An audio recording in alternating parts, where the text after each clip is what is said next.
That ground is amazing. It's good dirt, ain't it? That is amazing. When you talk about what manure injection is, it puts the manure in the ground, that bag of And fertilizer. covers it over. That's what you want to see, ain't it, Lewis? That's exactly what we're looking for.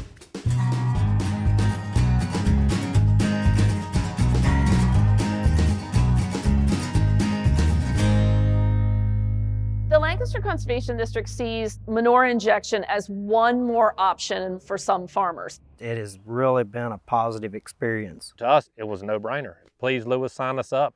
I tried it 28 years ago and it wasn't good. You didn't have the equipment like they got today. Where we've been injecting manure to grounds, the crops just better all the way around.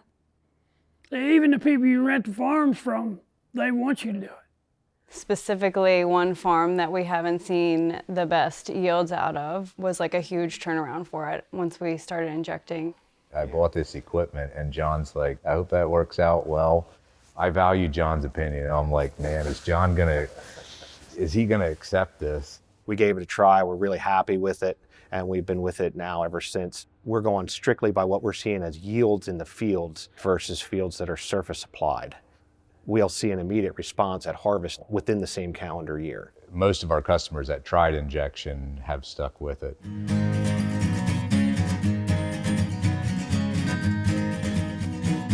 Some of the primary benefits of manure injection are the need for less additional nitrogen fertilizer because it retains more nitrogen in the soil. It's not lost through leaching, erosion, or back into the atmosphere.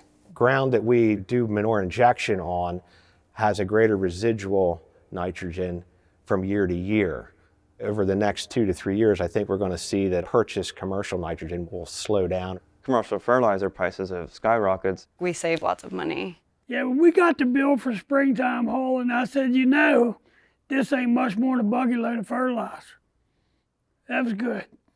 If we're broadcasting, it's 40 pounds of nitrogen per acre, and if we inject it, that's 80. So do 40 times $1.20. I mean, that's enough set. The girl from Montgomery County Extension, she took the manure samples, and it was quite a bit. 90 pound available nitrogen, 120 total, 50 phosphorus, and 120 potash. I knew then I didn't have to buy new fertilizer where they injected manure. All the nutrients and smell just go in the ground, and it's there for your crops when you're ready to plant and go.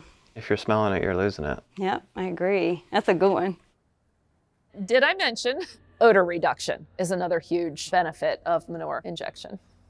We're starting to get into more developed areas, and it's starting to influence people that aren't familiar with the farm odors and don't appreciate the farm odors. My neighbors used to send me invitations to parties, and we knew why it was, to make sure we wasn't going to spread manure. We've got one farm back home in Rockingham County that they're right beside a wedding venue. And if you can imagine, the last thing that you want to see walking down that aisle is a manure tank going out across the horizon. They started using injection right away. That's right. Look at that, can't even see the manure. You can't even smell the manure, can you? That's injection. That's why we like it. When I was younger and rode the bus, all the kids would be like, oh my God, like, ew. So injecting is a win-win. Smell in the ground, better for the ground. It's allowed us to put manure on fields that we've never had before out of respect for the neighbor or a rented piece of ground. So that's just been really beneficial to us to help cut down on that cost on buying commercial fertilizer. We've had numerous farms where we applied the manure and neighbors said they didn't realize it happened. It's a nice thing that we can do to keep good neighbor relations. I mean, it's beneficial for us as well. We all live here, so we can appreciate the lesser odor at manure application time as well. The timing of that manure application is key to the next crop being planted. If you spray the manure on top of the ground, that stuff stays wet, you know. It keeps you out of the field where this injecting, you can go right to it. And when we're talking about the potential for nitrogen to be more readily available for a plant when it needs it, we're injecting and we've got a little more residual base there to start with. And that might not be from the first time, but over the course of a year to 2 years, we're seeing a benefit from that injected manure. Injection is a little bit slower. Then broadcasting, they try and make up for it with the bigger tractors and tanks. I would say that's the biggest downside is the loss of efficiency. I felt for Lewis when you got your second rig and the cylinders were built into you. When you get into rocky fields dealing with the terrain, They broke tongues because of this big ejector being on the back of his tanks in this field right behind us, and drove the tongue over in the ground and having to get out there and dig through manure with their bare hands. And he has some good guys working for him. For me, what I was thinking, he's going to say, the heck with this. I'm not doing manure ejection anymore. And as a customer, I was like, I want to help him, whatever we can do. If he needs a tractor or whatever, try and ease his pain. And I'm glad he stuck in it, because I know it had to be some growing pains for you and your guys. And luckily his employees didn't quit on him.